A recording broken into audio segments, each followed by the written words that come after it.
Berokotai. Selon mes règles, selon mes lois, selon mes statuts.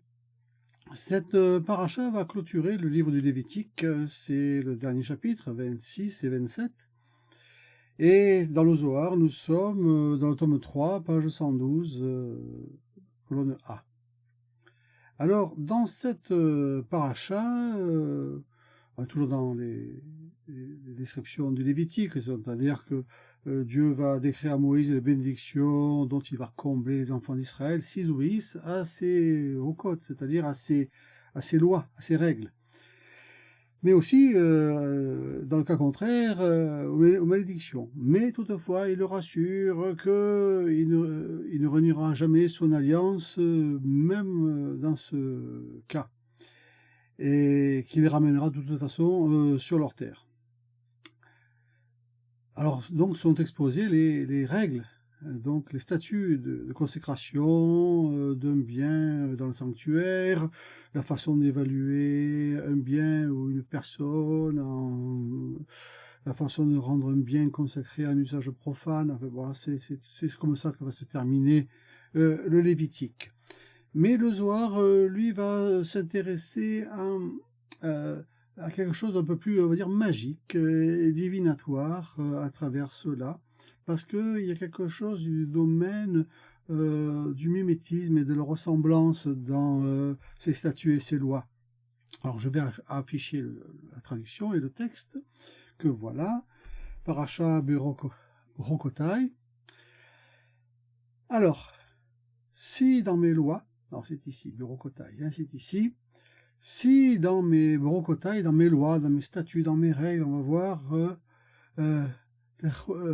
Telechou, c'est-à-dire vous allez, et là, il cite bien sûr le Lévitique, chapitre 26, verset 3. Alors déjà, avant d'aller plus loin, Berokotai, on peut traduire donc par mes règles, par mes lois, par mes statuts, est intéressant parce que on a Rouk, Ruka, Rouk.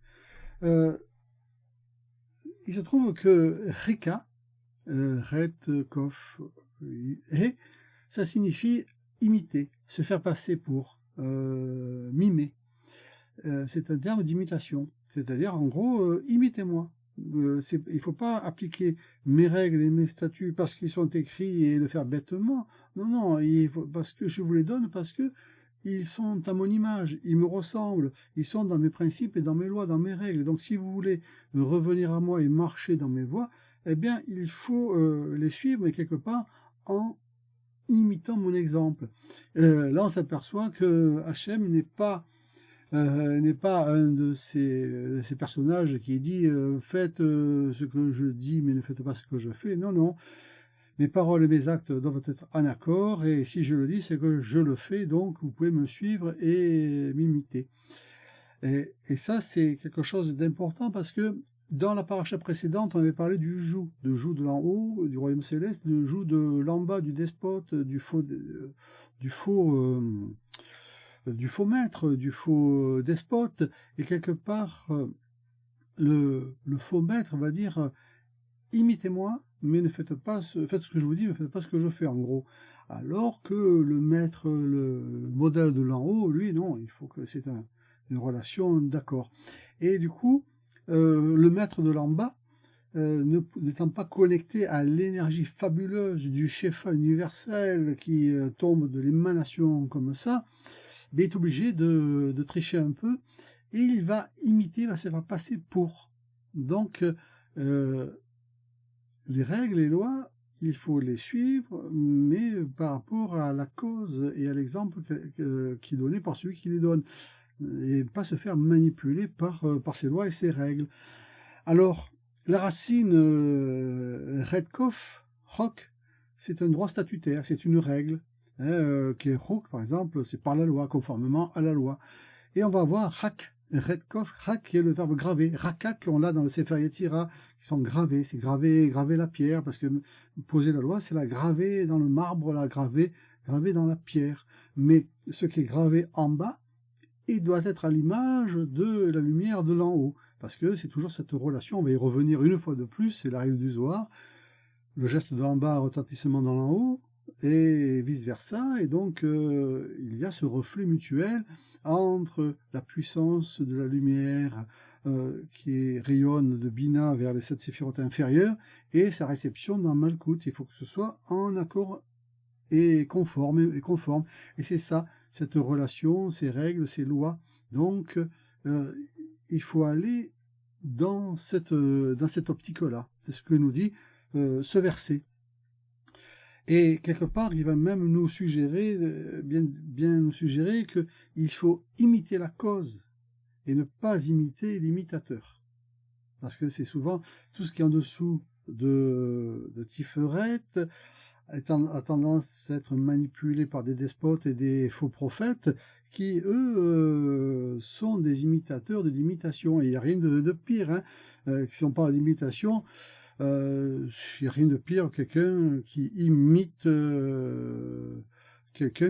quelqu'un. Ça, c'est... On perd même l'image et la réalité de celui qui a servi de modèle à l'origine. Rabbi Reya s'ouvre, Patar. Hami, mon peuple, Zerochna, souviens-toi donc de ce qu'ont dit Balak. Alors, parce que Balak et Bilam, qui ont déjà été cités dans la paracha précédente, vont représenter les magiciens, les gens qui utilisent les subterfuges de la magie, de la divination pour combler ce manque de ressemblance et pour se faire, pour imiter ce qui en fait est en réalité inimitable. Balak, roi de Moab, et de ce que Bilam, fils de Béor, lui a répondu. Alors là, le Zohar nous renvoie dans le livre de Michée, chapitre 6. Mon peuple, souviens-toi, heureuse est la part de ce peuple que son maître réprimande ainsi. Hein, peut-être pas le mot réprimander, c'est peut-être un peu fort, hein, mais il demande, souviens-toi, donc, na, hein, c'est Zachor, na. Ce na est important. Il y a presque quelque chose de la transcendance, mais que ce soit un mot courant. Mais quand quand Moïse veut guérir sa sœur, il dit El na refana la na. Il y a le na qui apparaît. Na bekohar, ça va dans cette dimension. Heureuse est la part de ce peuple que son maître réprimande ainsi ou stance ainsi. Mon peuple, souviens-toi, bien que vous soyez écartés du chemin, vous êtes mon peuple, et je ne veux pas vous rendre selon vos actes. Fort heureusement, parce que si on devait payer immédiatement la facture de tout ce que l'on fait, ça on dirait pas très loin. Donc heureusement qu'il faut une sorte de clémence, de recette, de bienveillance divine pour tempérer tous nos actes et pas se faire écraser par chacun de nos pas. Rabbi Yitzhak dit, heureuse est la part du peuple dont le maître lui a dit, mon peuple, que t'ai-je fait? En quoi t'ai-je excédé? Réponds-moi. Ça c'est dans le livre de Michée, chapitre 6 toujours. Et c'est vrai que on a la possibilité de dire, mais qu'est-ce que j'ai fait? Parce que des fois, on peut avoir des gestes faits et on ne comprend pas pourquoi on est tensé, mais en fait, on a commis quelque chose. On va dire c'est de l'inadvertance. À ce moment-là, il faut qu'on ait une sorte de dialogue avec la référence. Ce que m'a conseillé Balak, roi de Moab, combien de choses a-t-il projeté de faire pour vous détruire et combien de sorcellerie a-t-il manigancé pour vous? Alors ça, il y a plusieurs choses qui vont sortir de cette paracha, c'est que quelqu'un qui ne comprend pas la justice divine, qui ne comprend pas l'intervention ou la non-intervention divine, et qui n'a pas l'écoute, qui est un peu bloqué, et qui ne va pas pouvoir connecter, avoir cette réponse, hein, en quoi t'ai-je excédé, réponds-moi, mais qu'est-ce qu'il va faire? Il va aller voir quelqu'un qui est censé savoir. Quelqu'un qui peut interroger les astres, les présages, invoquer les esprits, etc. Et donc, qui va pratiquer ce qu'on appelle ici la sorcellerie, mais qui va utiliser des subterfuges pour avoir une réponse, pour l'attirer. C'est pas la bonne méthode, on va le voir. Rabbi Yossi dit, le Samin soit-il, a dit Zachor na, souviens-toi donc. J'ai rajouté donc parce qu'il y a ce na qui est là, où je te prie. Na, c'est de grâce, je te prie. Malheur à nous si nous crions, si nous sanglotons et si nous pleurons. Souviens-toi, Hachem, de ce qui nous est arrivé. Là, on est dans le livre des Lamentations, au chapitre 5. Souviens-toi, Hachem, contre les enfants d'Édom. Ça, c'est le psaume 137. Pourtant, il ne veut pas faire attention à nous, car lorsqu'il a dit « Souviens-toi donc hein, », en langue imploratrice, nous ne l'avons pas écouté. C'est ça, en fait, le Créateur nous envoie sa parole et dire « Souviens-toi d'où tu viens, qui je suis, ton Créateur », et ne passe pas par des éléments intermédiaires, et passe par ces accords. Et ce souvenir, Zachor, c'est souvenir, mais c'est aussi évoquer. Évoquer, c'est aussi la capacité à prononcer, puisque une évocation, ce sont des combinaisons de lettres dans la mystique, on appelle ça la haskara, c'est la même racine, c'est fait pour évoquer le souvenir en soi de cette source mystique sans passer par des supports intermédiaires. Nous crions donc avec des mots comme « Souviens-toi, Hachem, de ce qui nous est arrivé. Souviens-toi, Hachem, contre les enfants d'Édom. Souviens-toi de ton assemblée que tu as acquise autrefois. » Là, il rajoute le psaume 74. « Souviens-toi de moi, Hachem, par désir de ton peuple. » Ça, c'est le psaume 106. Pourtant, il ne semble pas faire attention à nous. Ça, c'est le grand questionnement. Hein, tous ces gens qui prient, qui demandent ça... Dieu nous a dit « souviens-toi donc », mais nous disons « mais souviens-toi de nous », mais ça semble toujours ne pas marcher. Donc, il y a une sorte de problème de communication, et on finit par penser que le Créateur, Dieu, ne s'intéresse absolument pas à ses créations et à nous. Et pourtant, le matin soir va dire autre chose. Il va dire, Rabbi Yehuda dit « bien sûr que le Sémini soit-il fait constamment attention à nous et se souvient de nous. Car s'il n'a pas fait attention à Israël, et ne s'était pas souvenu de nous, nous n'aurions pas survécu un seul jour en exil. » Alors c'est ça, on pourrait se réconforter en disant, si je suis toujours vivant, malgré tout ce que j'ai fait, tout ce qui m'est arrivé, tout ce qui pourrait m'arriver, je suis encore là, eh bien, je vais prendre cette dimension-là. Ça, c'est l'intervention, la providence, la grâce divine qui m'est accordée dans ce monde dangereux et chaotique, dans lequel je pouvais me faire engloutir tous les jours, et pourtant je suis toujours là. C'est pourquoi il est dit, même lorsqu'ils seront dans le pays de leurs ennemis. Alors ça, c'est dans le Lévitique chapitre 26, donc on est dans la paracha. Et là, c'est ça, c'est que on pense que Dieu ne parle pas directement, ne va pas bouleverser le monde à chacune de nos demandes, mais le fait est, c'est qu'on est toujours là. On progresse, on tombe et on se relève, on est toujours là. Ça, c'est une marque de la présence divine et de la providence divine. Car le Sémini soit-il n'a pas agi n'agit pas en fonction de nos actes, de nos petits bons vouloirs. Il faut voir ça dans une forme de plus globale. Viens et vois. Balak était un sage et le plus grand murmureur. Alors, je traduis, alors c'est un peu particulier, moi qui le fais comme ça, hein. On pourrait dire enchanteur. C'est Rachin, le plus grand des murmureurs, on pourrait dire. Voilà, le plus grand des murmureurs. Je pense que le plus grand murmureur, c'est le plus grand des murmureurs.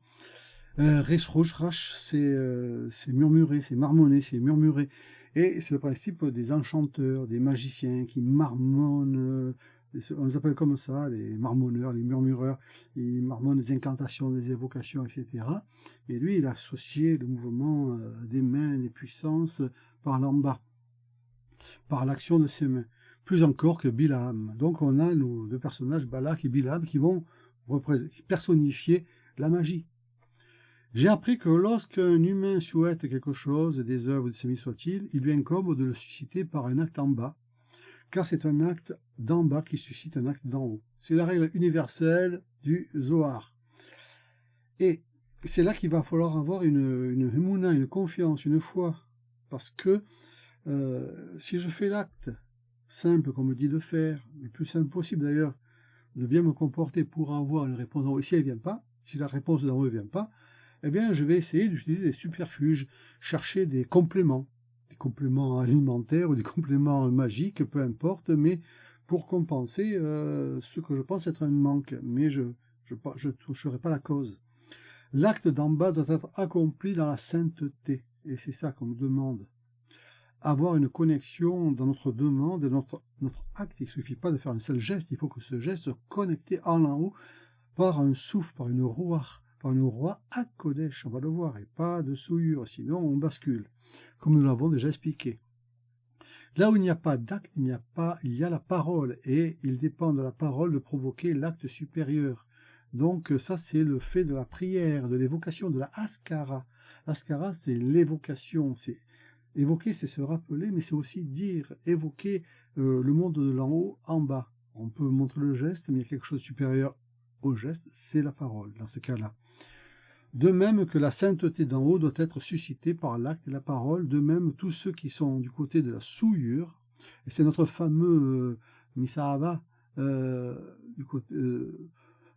doivent susciter leur aspect par leur côté, on peut dire, leur côté par l'action et la parole. C'est-à-dire qu'il nous dit que qu'on soit du côté de la lumière ou du mal, de la Sitra, les méthodes sont les mêmes.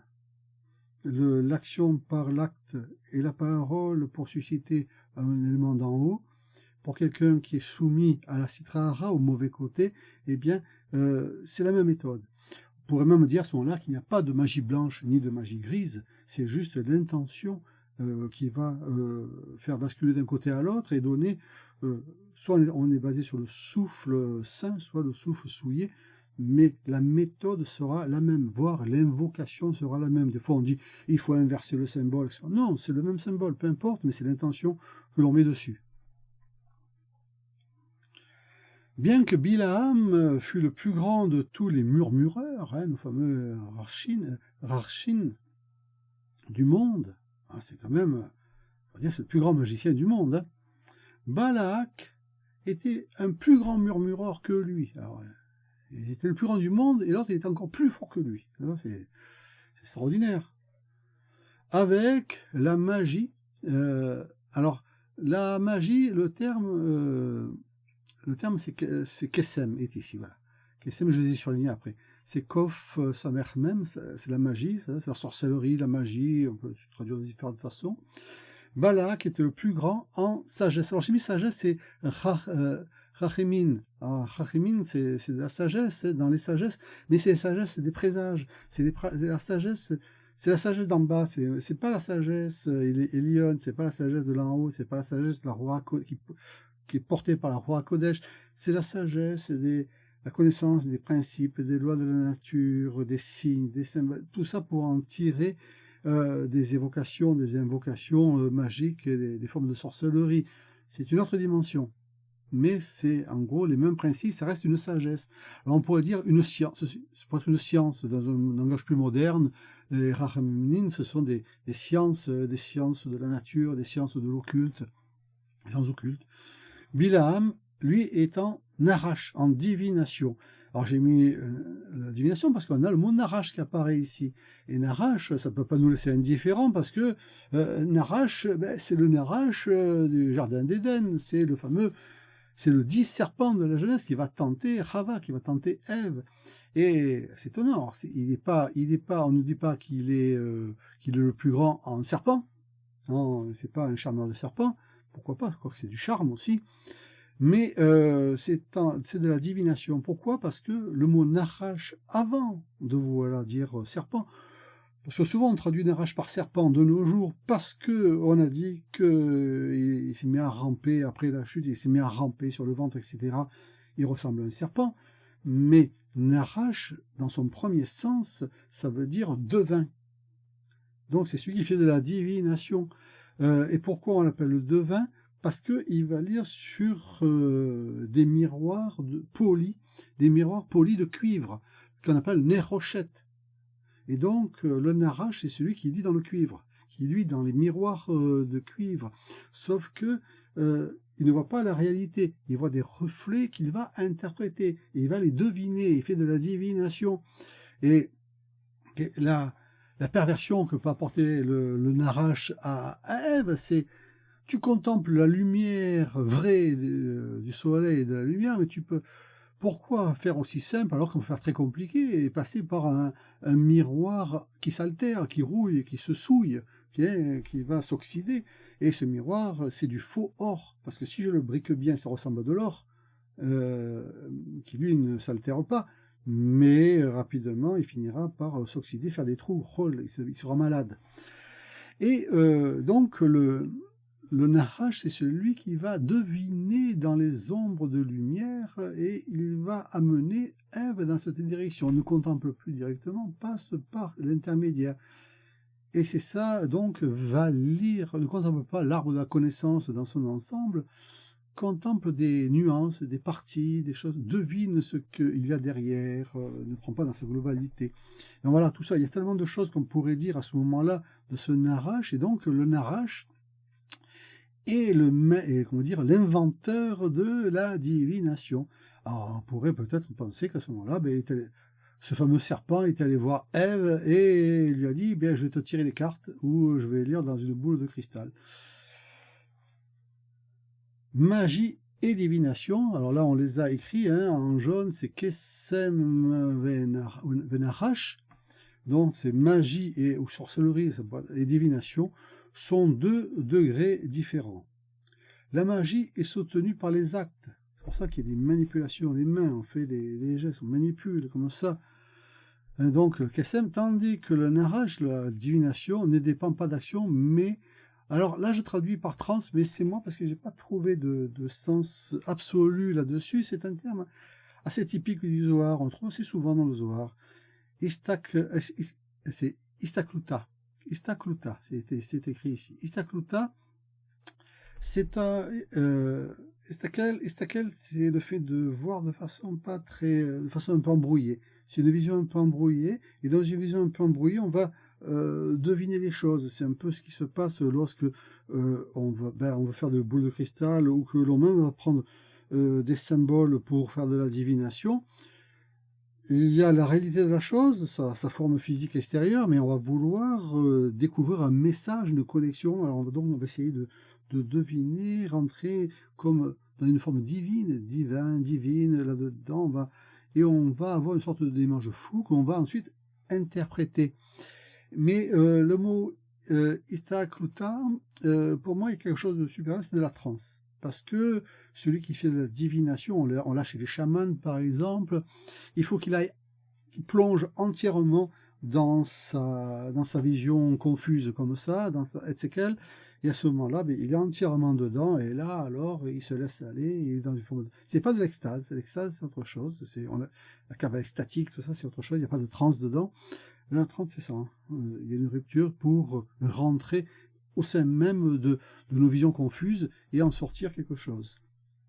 Mais là, on nous dit que notre fameux roi Misava, notre esprit de souillure qu'on rencontre si souvent cité dans le Zohar, qui est la contrepartie de la Roi Kodesh, qui est l'esprit de la Sitra Achra de l'autre côté, s'excite alors sur eux pour s'en revêtir, et il fait ce qu'il fait, c'est-à-dire que en se servant soit des gestes de la magie, soit des transes divinatoires, c'est plus une connexion avec la Roi HaKodesh, mais avec la Roi Misava, c'est-à-dire l'esprit de souillure, et les informations en ce moment ne viennent plus de l'en haut, mais de l'autre côté.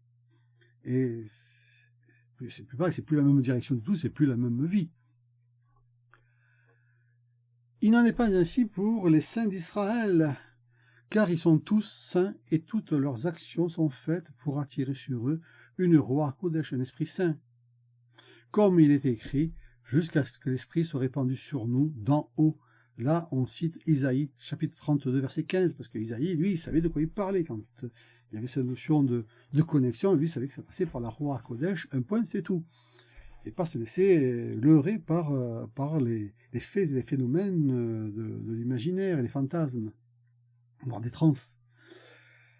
Mais il y a des cultures qui sont entièrement basées sur la transe, donc c'est aussi presque une croyance religieuse aussi, dans certains cas. Ça aussi, il faut le respecter aussi, mais c'est pas ce que nous propose le texte ici. Il nous dit même faire plutôt attention à ça. Ce sont tous des saints. Alors, ce sont les saints d'Israël, c'est ceux qui, justement, sont un peu les mages spirituels, les vrais mages dans le sens de la magie spirituelle, de la connexion, de la transcendance.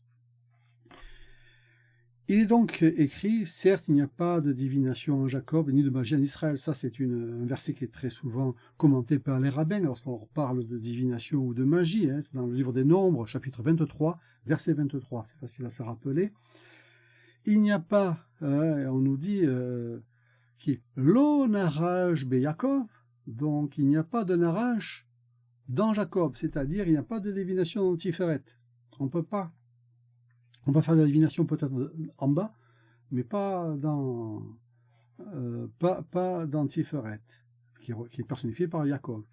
Velo kesem ba Israël, c'est-à-dire il n'y a pas de magie, de sorcellerie dans Malkout. Il faut se départir de ça. Bien sûr, on a l'impression de se retrouver un peu seul, dépouillé, un peu nu, sans des symboles de protection magique, sans des invocations, sans coutumes, comment dire, un peu particulières, qui nous font penser qu'on est connecté. Mais il faut savoir se demander à quoi on est vraiment connecté avec ça, hein, si on est vraiment connecté à la bonne source. Donc des fois, il faut accepter de se dépouiller de ces éléments magiques et pseudo-protecteurs ou de présages pour tenter de se connecter à la source directe. Ça, c'est très mystique. C'est une voie de méditation, d'isolement, d'étude pour connecter à autre chose, de la transcendance. C'est moins, comment dire, fantastique, il y a moins d'apparence, mais c'est beaucoup plus intérieur et beaucoup plus silencieux. Leurs actes s'accomplissent dans la sainteté. La sainteté est apportée sur eux et ils en sont revêtus. Donc, à ce moment-là, ceux qui sont dans cette voie-là, dans cette connexion-là, on pourrait dire, sont recouverts par la Roi Kodesh. Et les autres, ils ont sans doute beaucoup de qualités de pouvoir, de résultats directs et peut-être même effectifs, mais ça ne vient pas de la Roi Kodesh, mais de la Roi Misava, c'est-à-dire de l'esprit de souillure. C'est-à-dire le souffle de la Sitra Hara de l'autre côté. Viens et vois. Bekesem, dans magie, Balak était le plus grand en sagesse et des présages, toujours notre Rakimin. Et Bilaham en arrache, en divination. Aussi Balak voulut se joindre à lui. Alors oui, ça fait fort les deux réunis. Hein. Il est écrit, et les anciens de Moab et les anciens de Madiam s'en allèrent, des magies dans leurs mains. Voilà, ça c'est la citation du livre des Nombres, on est revenu un peu en arrière, chapitre 22. Et c'est ça parce que finalement, la jonction de Balak et de Bilam va créer une nouvelle gravure, va imprimer autre chose, de nouveaux principes, de nouvelles lois qui ne sont pas celles du fondement de Yesod, qui connectent Malkout à Tiferet, mais qui va servir d'un intermédiaire qui fait diverger vers l'autre côté. Donc ce sont des nouvelles lois qui ne répondent pas aux lois naturelles premières. En fait, on veut asservir les lois de la nature à son propre profit à ce moment-là. Viens et vois, selon la rumeur, Bilaham était le plus grand murmureur du monde. Hein, on a vu, alors, murmureur, c'est pas être un chanteur d'ailleurs, hein, c'est faire des paroles magiques, et par la transe de sa divination, il savait fixer le temps, hein, le temps des choses, ou alors maîtriser les événements, on pourrait dire aussi. En conséquence, avec Balak, il se complétait par la magie et la divination, c'est l'union des deux. Même, on voit que même l'autre côté a besoin de son équilibre, a besoin de trouver son vis-à-vis, son miroir. Un conforte l'autre. Le Saint béni soit-il lui dit « Rachat, mécréant, mes enfants t'ont précédé, ils ont quelque chose entre eux qu'aucun mauvais côté, aucune espèce mauvaise, ni aucun murmure du monde ne peut t'approcher de ce lieu. » Alors quand on parle de lieu, on pense kabbalistiquement à Makemei, c'est Makom. Donc, toutes ces forces de l'en-bas, qui sont des forces de consommation directe pour avoir un pouvoir rapide, pour avoir un effet rapide, mais qui dépendent du temps de l'en-bas, n'ont aucun effet pour accéder à la dimension du Tiferet. Tout se fuit. Qu'est-ce que c'est? C'est le Ohel Moed, l'attente du rendez-vous, l'attente de la destination, hein, vous voyez, Ohel Moed. L'Ohel Moed est bien un symbole de Tiferet. Hein. Lorsque Moïse voulait contacter Hachem, il rentrait dans l'Ohel Moed et se tournait vers le haut, et là il avait la réponse. Et ça passe toujours par Tiferet. On le voit avec Aaron, lorsqu'il y avait des événements qui se passaient, il aurait pu. Alors, il avait des connaissances, il avait certaines capacités personnelles, mais il pouvait à ce moment-là régler des problèmes de premier niveau autour de lui par sa propre sainteté, par sa propre sagesse, par sa propre valeur, parce qu'il avait quand même cette connexion avec la transcendance. Mais pour aller vers le Saint béni soit-il lui-même, il avait besoin de passer par Moïse qui lui ramenait sa parole. Et quand quelque chose ne se faisait pas, par exemple, quand il y a eu de grandes pandémies, épidémies, et que Aaron était dépassé, ne pouvait pas régler le problème, eh bien, il n'a pas fait appel à la sorcellerie, à la divination, ou à des forces de l'en bas, qui auraient peut-être pu d'ailleurs répondre à ça, mais il aurait fait basculer. Eh bien, il va vers Moïse, et Moïse va dans la tente d'assignation, se tourne, et à ce moment-là, on nous dit, l'épidémie s'arrête. Parce qu'il y a quelque chose de la transcendance, c'est de la supramagie, on pourrait dire. C'est la tente du rendez-vous, alors là, il nous donne tout ce qu'il y a dedans, avec les vases de sainteté, les ustensiles saints, l'encens aromatique qui annule toute colère et toute fureur dans le monde d'en haut et d'en bas, les offrandes quotidiennes, les holocaustes, deux autels sur lesquels sont accomplis le service de l'autel, une table et ses pains de proposition, la vasque et son piédestal. Quelque part, on a l'impression que dans la tente d'assignation, il y a tout le temple. Mais alors, comme ça ne peut pas rentrer, on suis venu à supposer que ce sont des éléments symboliques du temple. Ça ne peut pas rentrer dans la tente d'assignation, tout ça. Mais ça veut dire qu'il y a toute l'énergie première qui est dans le temple ou de tabernacle dont s'occupe Aaron. C'est-à-dire que les objets, les ustensiles dans le temple n'ont aucune valeur s'ils n'ont pas leur écho dans Tiferet, dans la tente d'assignation qui elle-même reçoit d'en haut. En revanche, on pourrait dire qu'un magicien, lui aussi, il a des vases et des ustensiles, de l'encens, il donne des offrandes, il fait des holocaustes, il a un autel, il a plein de choses qui ressemblent, de vases, un piédestal, il peut avoir tout ça, sauf que c'est pas connecté, il n'y a pas la contrepartie dans Tiferet, et la contrepartie est dans la Sitra Hara. C'est là qu'il faut faire attention. Alors, il y a aussi les ustensiles de service. Alors, il a fait beaucoup de choses dans la tente du rendez-vous. L'arche, les deux tables de la Torah, et Aaron qui explique chaque jour pour le peuple dans la prière. C'est-à-dire que il y a toute l'énergie première qui est dans la tente d'assignation. Aaron l'a dans le tabernacle, et il va pouvoir expier à travers cela parce qu'il y a la connexion à Tiferet. Donc, en gros, c'est Od qui est connecté à Tiferet et Netza connecté à Tiferet.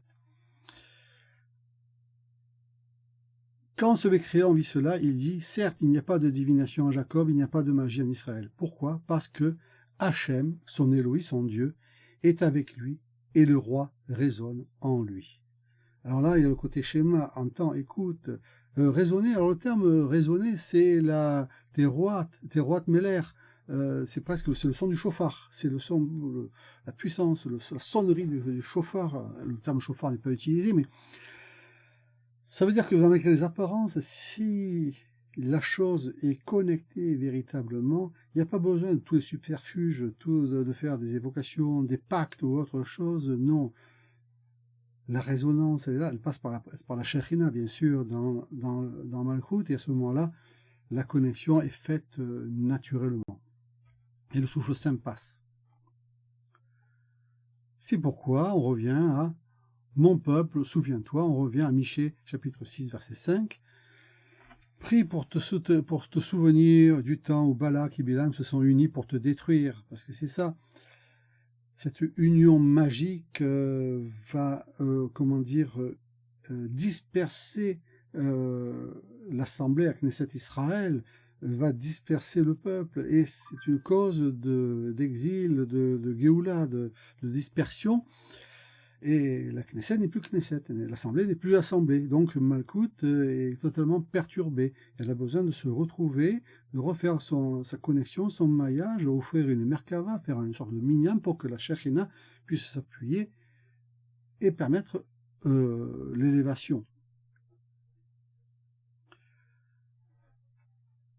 Et donc ils se sont unis pour te détruire, mais n'ont pas pu, car je t'ai tenu comme un père tient son enfant et ne laisse pas son enfant entre les mains d'un autre.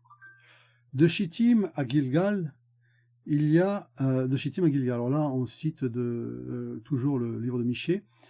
Qu'y a-t-il entre eux? Le Saint-Béni soit-il dit à Israël: souviens-toi que tant que tu étais attaché à moi, le murmure et la sorcellerie de ce mécréant n'ont pas prise sur toi. Voilà, donc on pourrait dire qu'à ce moment-là, la véritable protection occulte, puisque dans la paracha précédente, on nous disait que quand on dort, il faut que le feu brûle en permanence, la connexion soit là. Donc, et les gens qui ont peur, qui n'ont pas cette connexion-là, vont devoir mettre des protections occultes autour d'eux, faire des évocations, faire des rites magiques, et tout ça pour se protéger la nuit. Mais celui qui a cette connexion directe, cette étincelle, cette parcelle de connexion avec Tiferet, a une protection naturelle. Parce que la vibration du roi résonne en lui, c'est-à-dire la résonance du Saint béni soit-il, en Tiferet. Lorsque tu as relâché tes mains de ton attachement à moi, envers moi, tu étais à Shittim. Shittim va représenter ça. Le fait de perdre la connexion. Il est écrit: et elles invitèrent le peuple au sacrifice de leur Dieu. Ça, c'est dans le livre des Nombres, chapitre 25. Et à Gilgal, ou de Gilgal, il est écrit: à Gilgal, ils ont sacrifié des taureaux. Alors ça, c'est vraiment, ça dans le livre de Osée, chapitre 12, ça c'est vraiment les rites ancestraux, leur culte de Mitra ou des choses comme ça. Puis tes ennemis t'ont vaincu. Et oui, parce que comme tu as perdu ta connexion, tu as perdu ta protection et tes ennemis t'ont vaincu. Quelle est la raison de tout cela? Afin que tu connaisses les tzidkot, les justifications, hein, c'est les forces de Hachem. C'est dans le livre de Michée, toujours, chapitre 6. Toutes les tzidkot, on peut dire justification, je marque, mais ça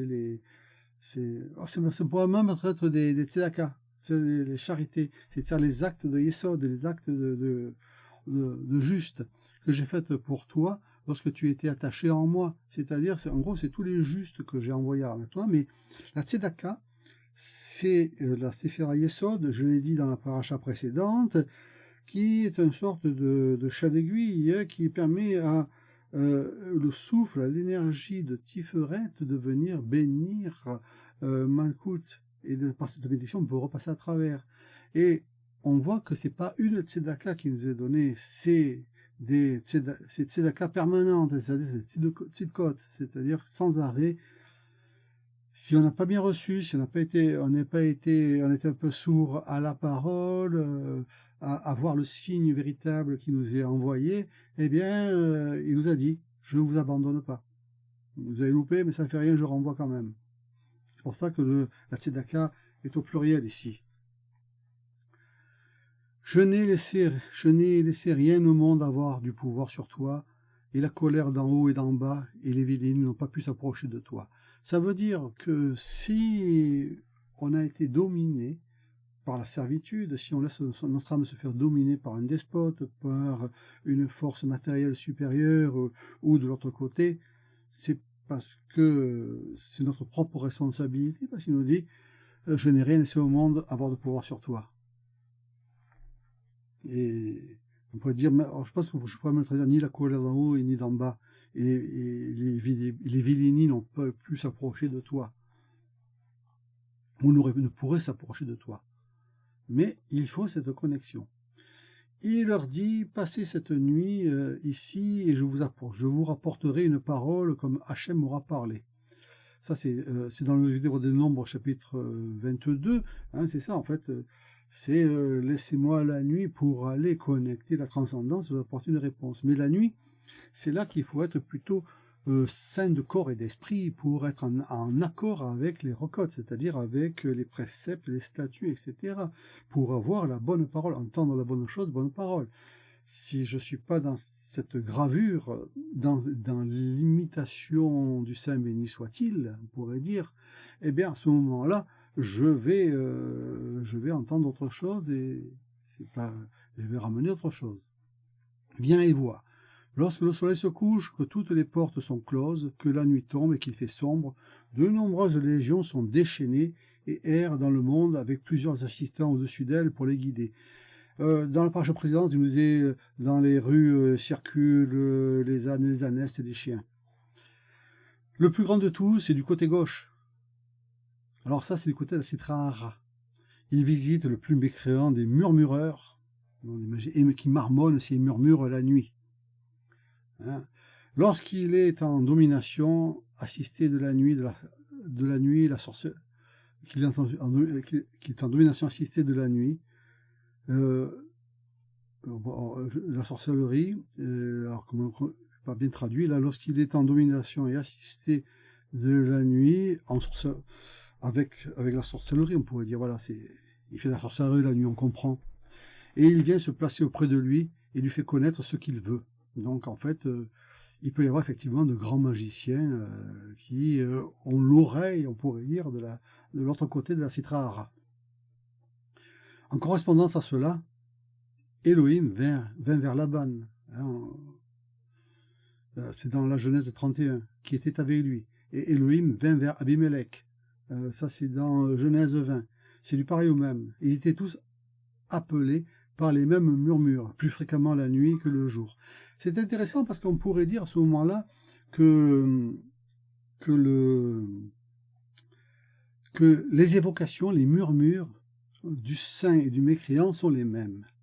On pourrait dire que s'il y a des formules, des mantras, des évocations qu'on va trouver dans un livre saint ou autre, si c'est prononcé par un saint, eh ben ça va toucher le saint béni soit-il, mais si c'est prononcé par quelqu'un mécréant, ça va toucher l'oreille. C'est pour ça que je disais, il n'y a pas de lien, il n'y a pas de séparation véritable entre la magie blanche et la magie noire, c'est l'intention du cœur.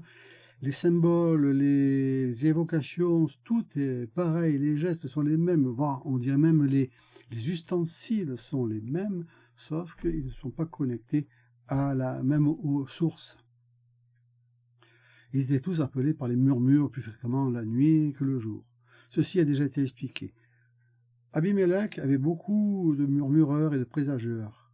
Comme il est écrit, Abimelech, roi des Philistins, des Philistins, enfin des Palestiniens, observé par la fenêtre. C'est Genèse.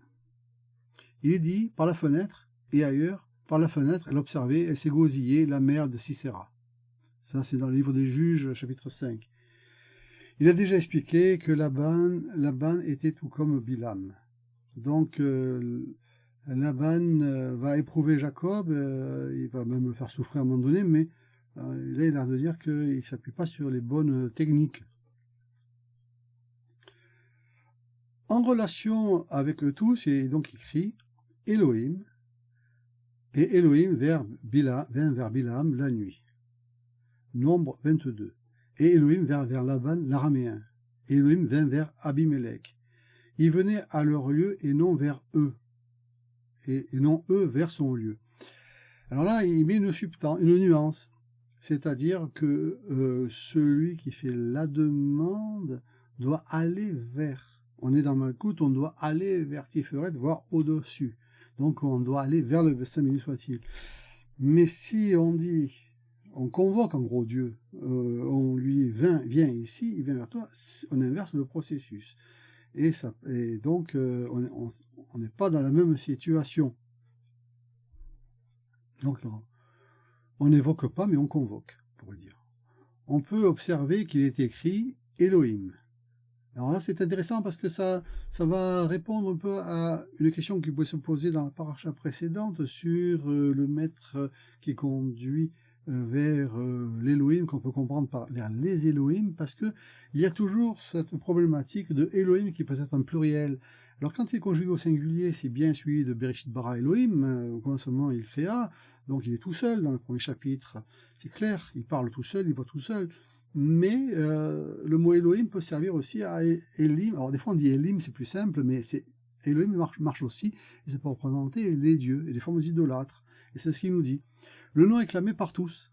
Et ça veut dire que le mot Elohim peut être utilisé par le saint et par le mécréant. Et l'intention va changer. Donc, c'est même pas que les objets, les rituels, les formulations, c'est la divinité elle-même qui peut être évoquée, qui peut être du bon ou du mauvais côté. C'est particulier, ça.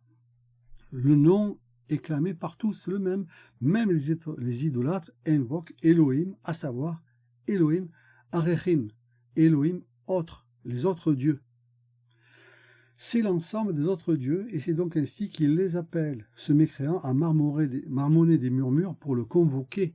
Vous voyez, il n'évoque pas, il le convoque. Et c'est ça la différence entre la Haskara, qui est l'évocation, souviens-toi. Évoquer, c'est se souvenir. Haskara, Zechorna, souviens-toi. Et quand on exerce le processus qu'on amène à soi, c'est parce que si on considère que Dieu nous doit absolument une réponse, on va le faire parler, on le convoque. Qu'est-ce qui s'est passé? Il m'est arrivé un accident, je convoque Dieu. Voilà. Ce mécréant a marmonné des murmures pour le convoquer et il est venu vers lui. Mais qu'est-ce qui vient? C'est l'Elohim autre. Il est donc écrit, et il leur dit, passez ici cette nuit, je vous rapporterai une parole comme Hachem aura parlé vers moi. Car ce mécréant s'est vanté, parce qu'il est dit de lui, et vint Elohim. En fait, en gros, il a dit, restez là, je vais me connecter au Saint béni soit-il, à la transcendance, à la cause des causes, etc., au roi des rois, etc., parce que je suis un saint reconnu et approuvé, et en fait, et je vais vous ramener la parole. Et en fait, c'est les Elohim qui lui ont parlé, c'est l'Elohim autre qui lui a parlé. D'avoir rare autre parole, comme Hachem aura parlé vers moi. Donc, ce que je ramènerai. Par un envoyé de l'autre côté. Voilà. Donc, il nous le dit. On pourrait penser qu'il lui rendait également visite de jour. Il dit assurément la divination par transe. C'est la Narash et Stakluta. La divination par transe. Donc, c'est plus de l'Idboded, c'est plus de la méditation, c'est plus de la tefila, c'est plus de la prière, c'est plus de tout ce qu'il faut faire, mais c'est la divination par transe. C'est autre chose. On parle plus de la même dimension. À cette époque, il cherchait la meilleure opportunité, comme il est écrit, et il n'alla pas comme d'autres fois à la rencontre des divinations. C'est dans le livre des Nombres, chapitre 24. Bilaam vit qu'il était bon aux yeux de Hachem de bénir Israël. Ça, c'est la même citation. À cette époque, il cherchait à trouver un moment propice, mais ne trouva rien, contrairement aux autres moments.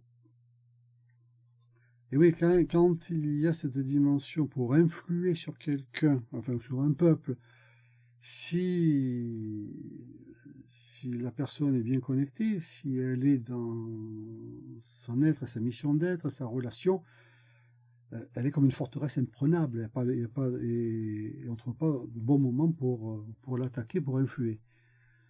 Et il vit alors qu'il n'y avait pas de grande colère sur le monde et sut qu'il était bon aux yeux de Hachem de bénir Israël, parce que justement, parce qu'on retire la colère et qu'on trouve le repos, la quiétude de l'Idboded, de la méditation, de l'isolement, de la prière ou de l'étude même, on arrête la colère sur le monde et on se connecte à la transcendance et on devient comme une forteresse avec des murs de lumière. Il évite alors qu'il n'y avait pas de grande colère. Et là, quand on fait ça, on reçoit la bénédiction. Quand on reçoit la bénédiction, ben, on est protégé. Et c'est ça d'utiliser toutes les divinations du monde et n'eut pas de transe avec elles. C'est pourquoi il est écrit. Et il n'alla pas, comme d'autres fois, à la rencontre des divinations. Ça ne marchait pas. Viens et vois. En temps de colère, la gauche s'éveille. Alors c'est toujours le problème du côté gauche, parce qu'on a tendance à dire, bah, à ce moment le côté gauche, c'est Gvura, Hod, des Séphirot, et c'est pas bon. Non, c'est pas, on parle pas du côté gauche des Séphirot, on parle du côté gauche qui est celui de la Sitra Hara, c'est l'autre côté. Et sauf que cet autre côté tend à s'appuyer sur la rigueur et sur la puissance de Gevura. C'est-à-dire que Gevura, son rôle, c'est d'apporter le jugement, la rigueur, le din, et de faire passer justement le statut et la loi comme ça. Donc il y a une capacité de jugement qui est forte. Alors si on est en bénédiction, ça va. Ça fonctionne très très bien parce qu'il y a le côté de recède qui compense, tout va très bien. Mais s'il n'y a pas la recède pour compenser, à ce moment-là, c'est la Sitra Hara qui vient se servir de la puissance de Gvura pour appuyer. Mais c'est une réutilisation, on pourrait dire. En ce temps-là, il le chercha mais ne trouva pas. Alors il est écrit, comment maudirais-je celui qu'elle n'a pas maudit? Comment fustigerais-je celui que Hachem n'a pas fustigé? Là, on nous cite le livre des Nombres, c'est le chapitre 23. C'est ça. On pourrait considérer que quelqu'un qui reçoit ce fil de bénédiction, qui est dans cette connexion, qui a apaisé sa colère, qui est dans cet état de sérénité, même dans le monde ennemi de Malkout, enfin perturbé de Malkout, ou qui a réussi à se reconnecter à la Knesset, quelque part devient invisible à une mauvaise action. Il est donc dit, ou transparent, ou ça traverse. Mon peuple, souviens-toi donc de ce qu'a conseillé Balak, roi de Moab, et de ce que Bélam, fils de Béor, lui a répondu. Ça, c'est ce qu'il nous a dit de départ, le livre de Michée. Méritant est Israël, il mérite sa part dans ce monde-ci, dans le monde à venir. Alors, quand on est comme ça y est, la connexion est faite, donc on mérite en haut, on mérite en bas, et il y a cette action entre l'en haut et l'en bas. Alors, on revient ici au Lévitique, chapitre 26, à notre fameux verset. Si dans mes si dans mes lois, vous allez dans mes statuts ou dans mes imitations, on pourrait dire, dans mes mimétismes, mes lois. C'est le lieu dont dépendent les décrets de la Torah, comme il est écrit. Et garder, alors là c'est la notion de protéger, de garder, shomer, garder mes lois, mes rocotes. C'est dans le Lévitique chapitre 18, c'est avant. On appelle roc la loi, là je vous l'ai dit, c'est la notion de graver, de mettre de la loi, et les décrets de la Torah, on l'appelle loi, et les décrets de la Torah sont compris en elle. C'est la gravure, ça prend les principes et les lois de la Torah, et ça les engramme en nous. Et s'ils sont grammés à nous, ils nous gardent une connexion, même lorsqu'on est plus vigilant, et c'est une protection. Et garder mes équités. Alors, j'ai pris l'habitude, on pourrait dire mes jugements, hein, mais comme il y a déjà din pour le jugement, je préfère, au roc même, je préfère utiliser le mot mishpat qui est plutôt de l'équité, parce que la mishpat, c'est un qualificatif de tiferet déjà, mishpat, et mishpat prend, on pourrait dire, l'accusation de Gevura et la défense que apporte la recède, la bienveillance, hein, c'est le procureur et l'avocat, et va sortir une sentence, une mishpat, une loi, mais c'est fait équitablement. Ça prend d'un côté, ça prend de l'autre, et c'est tout le rôle d'équité, de beauté d'équité, de Tiferet. Et puis, les Mishpatim, c'est la paracha qui nous a parlé de la migration des âmes, de la libération spirituelle des âmes. On a parlé dans la paracha précédente aussi, dans Béar, qui nous dit le cycle de 6 ans, et la 7e année, on part libre sans rien devoir. Mais Mishpat, mes équités, est un autre lieu élevé, auquel s'attache la Ruka. Le haut et le bas se connectent. Donc on nous apprend que la Ruka, la loi, le statut, grave dans Malkout.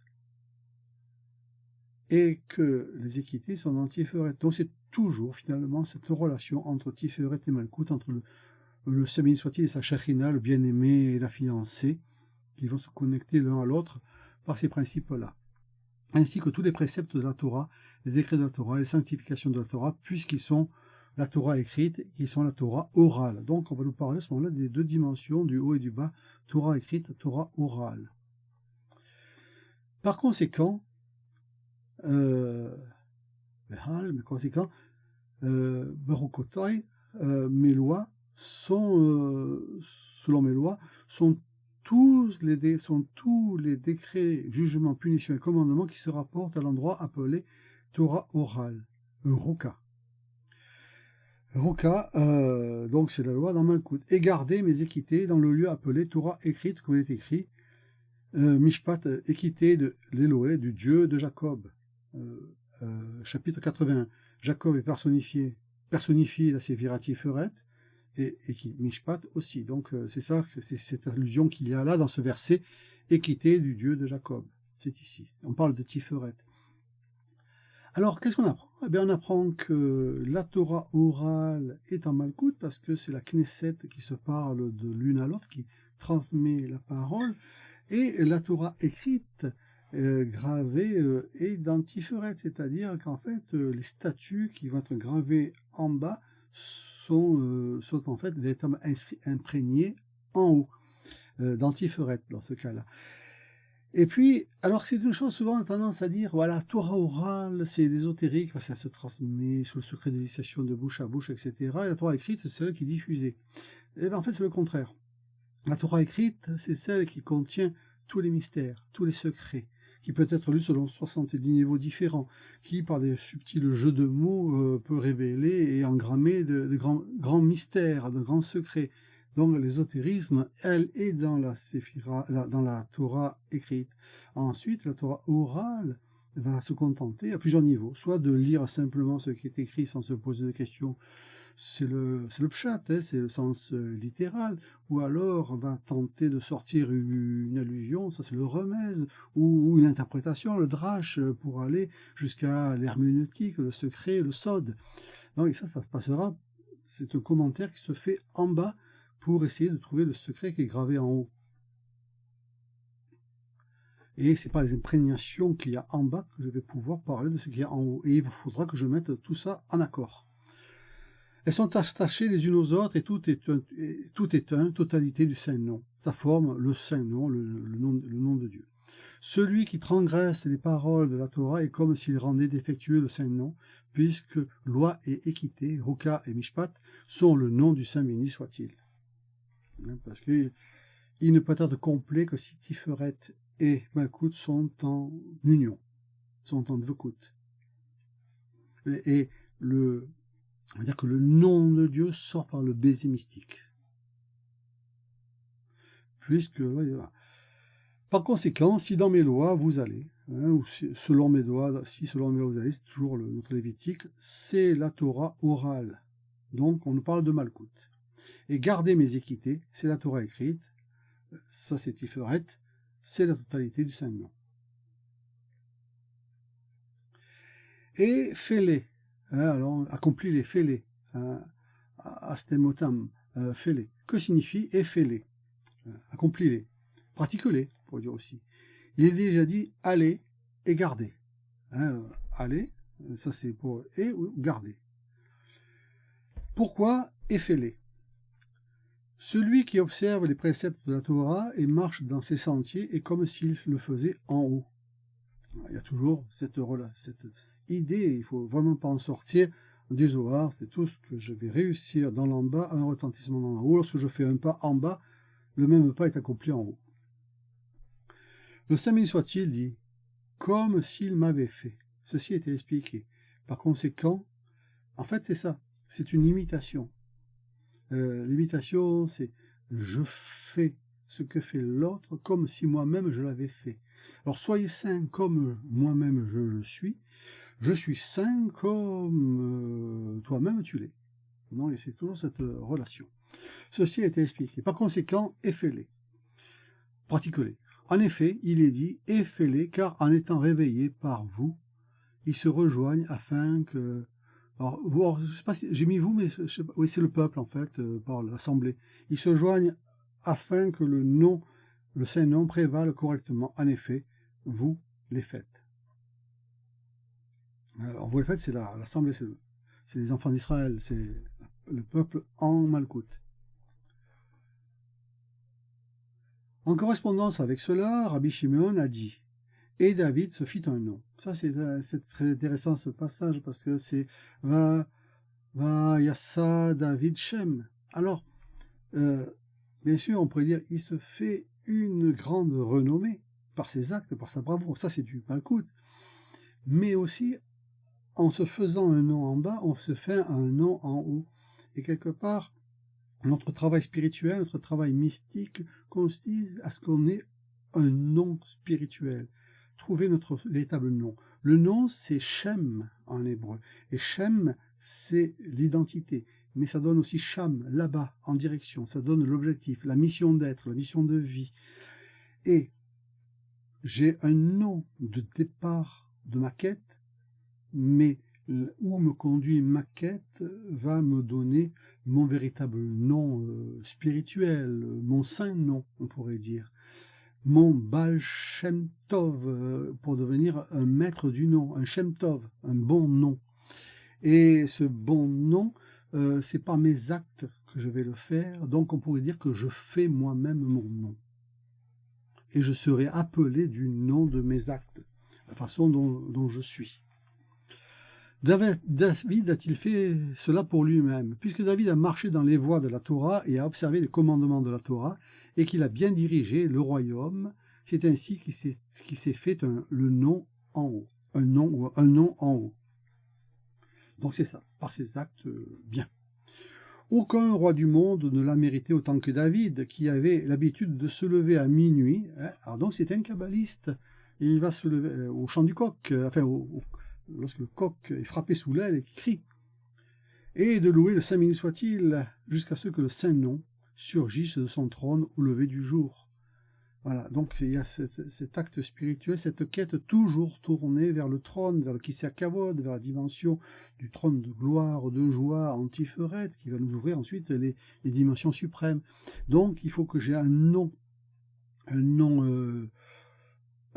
dire, en Torah orale, en bas, celui par lequel tout le monde m'appelle, mais aussi il va falloir que je trouve mon nom qui est engrammé, qui est gravé au cœur même de la beauté, de la splendeur de Tiferet, au pied du trône de gloire, qui est un nom écrit dans les mystères, dans les Sitrei Torah, dans les mystères de la Torah. C'est effectivement comme s'il s'était fait un nom. Sur ce fait, il est écrit: le fils de la femme d'Israël, la femme israélite, on va dire, hein, c'est pas la femme de Jacob, hein, c'est la femme israélite, profana le nom et le maudit. Ça, c'est dans le Lévitique, chapitre 24. D'où « Et David se fit un nom ». En gros, c'est ça, c'est que dans le monde de Malkout, le nom, on va dire, c'est le nom profane. Et le mot profane, c'est rôle, c'est vide, et qui peut appeler la mauvaise diction. Et puis, la notion de malédiction, on a parlé de la notion de bénédiction et de malédiction au début de la paracha. Le monde de Tiferet, c'est le monde de la bénédiction, qui ensuite va descendre à Malkout. Et cette bénédiction, quand on entend le mot, c'est bénédiction, c'est bien édicté, c'est bien dit, bénédiction, bien dit. Donc c'est notre bon nom, notre Shem Tov qui est bien dit. Et ça, c'est notre nom spirituel, on pourrait dire, le nom que l'on se fait ou que l'on s'est fait. En revanche, dans la Torah orale, c'est le nom par lequel tout le monde nous appelle, on dit que c'est le nom profane. Profane, c'est rôle, c'est vide.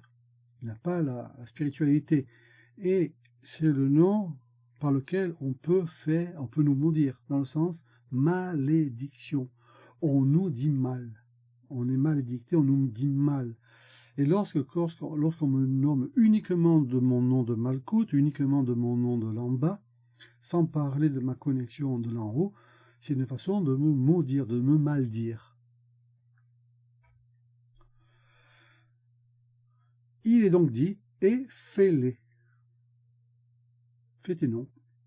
Si tu t'efforces de les faire et de construire correctement le saint nom, toutes les bénédictions d'en haut seront correctement restaurées par toi. J'ai marqué restauré en jaune parce que c'est betikuneon, c'est-à-dire on a le mot tikkun qui apparaît ici. Tikkun, c'est réparer, c'est restaurer, fabriquer. C'est le terme pour le tikkun olam, la réparation du monde. C'est le tikkun de l'âme, réparation de l'âme, mais c'est aussi notre réparation. Donc il faut aussi réparer son nom. Mais réparer son nom, c'est réparer son nom d'identité et réparer ou restaurer sa mission d'être. La cause, le sham vers lequel on va. Je vous donnerai des pluies en leur temps, ou en leur saison, en leur temps. Hein, Itam. Alors ça, c'est dans le Lévitique, chapitre 26, donc c'est notre paracha. Chacun vous accordera de sa force. Ou c'est chacune plutôt. Oui, chacune vous accordera de sa force.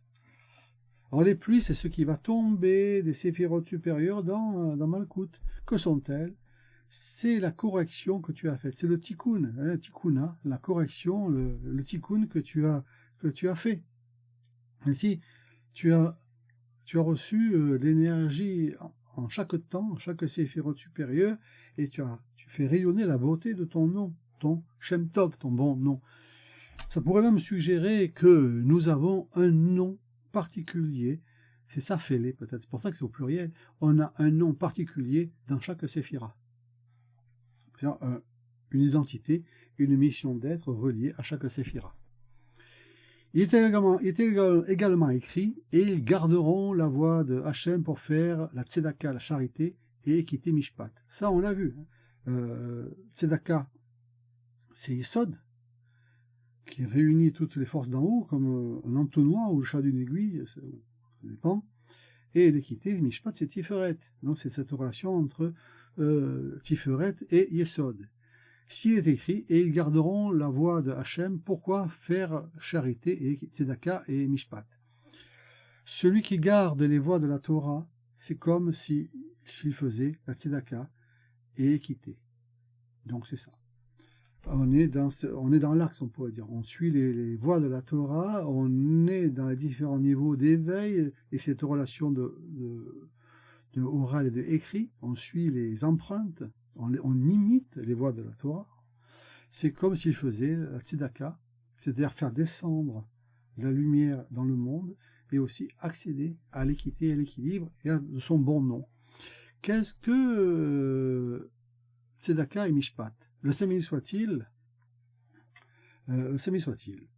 Ah, c'est le Saint-Béni soit-il, pardon. C'est le Saint-Béni soit-il. Et oui, c'est la dimension ici. Rabbi Shimon pleura et dit « Malheur au peuple qui ne connaît pas ou ne se soucie pas de l'honneur de son maître. Car celui qui œuvre quotidiennement pour le Saint-Béni soit-il est celui qui fait la tzedaka pour les pauvres. » Les pauvres, bien sûr, c'est ceux qui sont coupés de ressources dans Malkout, qui ne sont pas assemblés.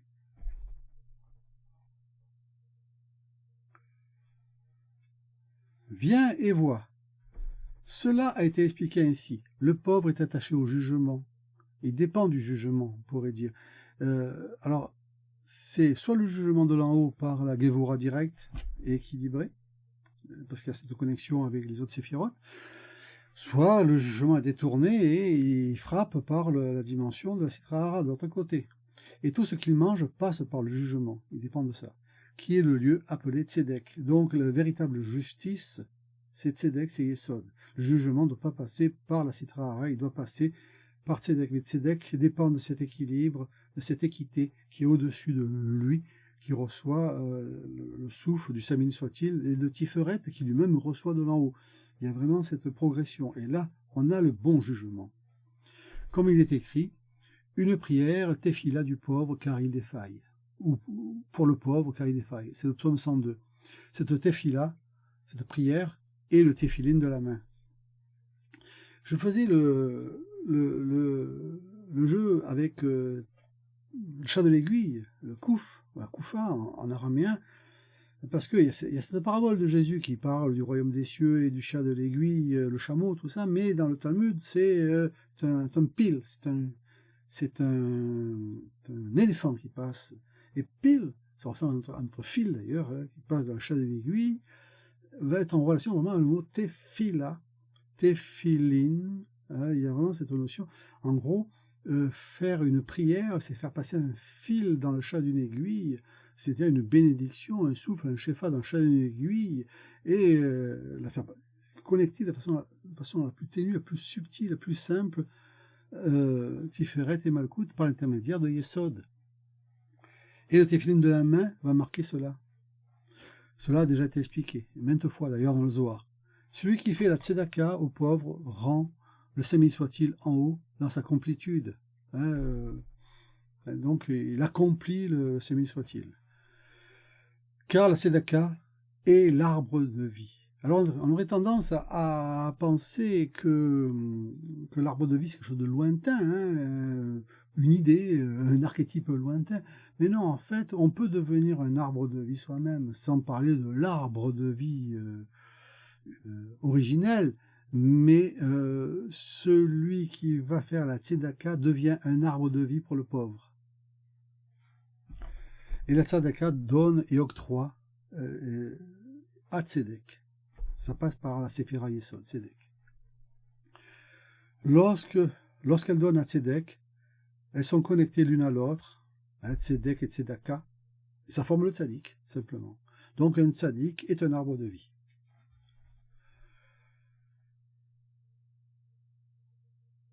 Et le Saint-Nom est entier.